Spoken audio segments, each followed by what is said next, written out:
माता जी दोस्तों, आज बात करेंगे हम कन्या पूजा की। मतलब कि हम क्यों कन्या भोजन करवाते हैं और क्यों माता दुर्गा का नाम दुर्गा पड़ा, मतलब उन्हें क्यों दुर्गा जी कहते हैं। चलिए बताती हूँ मैं आपको इस छोटे सी वीडियो में कन्या पूजन का महत्व और माँ दुर्गा का नाम क्यों दुर्गा पड़ा।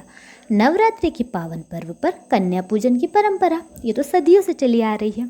साथ ही देवी दुर्गा के नाम के पीछे भी एक महत्वपूर्ण पौराणिक कथा है। इन दोनों के बारे में थोड़ा सा जानते हैं। नवरात्रि के दौरान विशेषकर अष्टमी और नवमी तिथि पर कुंवारी कन्याओं को भोजन कराने का एक महत्वपूर्ण अनुष्ठान है। इसे कन्या पूजन या कंचक के नाम से भी जाना जाता है। इसके पीछे कई गहरी आध्यात्मिक और धार्मिक कारण हैं। देवी का साक्षात स्वरूप शास्त्रों और मान्यताओं के अनुसार 2 से 10 वर्ष की आयु की कन्याओं को देवी दुर्गा का साक्षात स्वरूप माना जाता है। नवरात्रि में 9 दिन तक के देवी के विभिन्न रूपों की आराधना के बाद कन्याओं को भोजन कराकर उन्हें सम्मान दिया जाता है। यह माना जाता है कि इससे देवी माँ प्रसन्न होती है और भक्तों की मनोकामना को पूरी करती है। व्रत का पारण नवरात्रि के व्रत कन्या पूजन के बाद ही पूर्ण माने जाते हैं। यह देवी के प्रति आभार व्यक्त करने का भी एक तरीका होता है। मतलब भक्तों का मानना है कि देवी स्वयं कन्याओं के रूप में उनके घर पधार कर भोग ग्रहण करती है। भैरव जी की भी पूजा होती है। कन्या पूजन में 9 कन्याओं के साथ एक बालक को भी भोजन कराना चाहिए, क्योंकि मतलब ये कराने की परंपरा है। इन बालक को लंगूर या भैरव का रूप माना जाता है। मान्यता है कि भगवान शिव ने देवी की रक्षा के लिए हर शक्तिपीठ के साथ एक एक भैरव को नियुक्त किया था।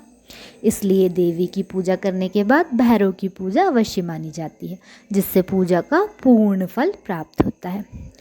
प्रिय भोग भी है। कन्याओं को आमतौर पर हलवा, पूड़ी और चने का भोग लगाया जाता है। यह व्यंजन सात्विक और देवी को प्रिय माने जाते हैं। कन्याओं को भोजन कराने के बाद उन्हें अपने सामर्थ्य अनुसार दक्षिणा और उपहार दिए जाते हैं। चलिए, ये हो गई कन्या पूजा की बात। अब बात करते हैं हम माँ दुर्गा का नाम दुर्गा क्यों पड़ा। देवी भागवत पुराण और अन्य पौराणिक कथाओं के अनुसार माँ पार्वती का नाम दुर्गा एक शक्तिशाली असुर का वध करने के कारण पड़ा। दुर्गमासुर उसका वध करने के बाद एक समय में दुर्गम नामक एक अत्यंत पराक्रमी दैत्य था।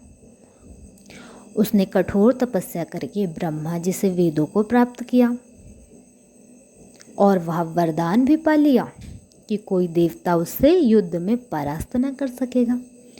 वेदों के लुप्त हो जाने से पृथ्वी पर हाहाकार मच गया। यज्ञ और धार्मिक अनुष्ठान बंद हो गए और भयंकर अकाल पड़ गया। देवी का अवतार हुआ। फिर देवताओं और मनुष्य की करुणा पुकार सुनकर आदि शक्ति माँ ने पार्वती के एक सौम्य और अत्यंत तेजोमय रूप धारण किया। उन्होंने अपनी अनगिनत आंखों से पृथ्वी की दुर्दशा देखी, जिससे उनकी आंखों में जल की धाराएं बहने लगीं और नदियां फिर से भर गई। उन्होंने अपने शरीर से उत्पन्न साग सब्जियों से संसार का भरण पोषण किया, जिसके कारण यह शकंभरी कहलाई। शकंभरी।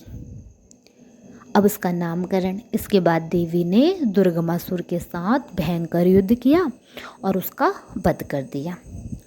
दुर्गम दैत्य का संहार करने के कारण ही देवी का नाम दुर्गा पड़ा। इस प्रकार दुर्गा का नाम दुष्टों का नाश करने वाली और अपने भक्तों को दुर्गम से दुर्गम संकट से बचाने वाली शक्ति का प्रतीक है। तो ये था छोटा सा वीडियो।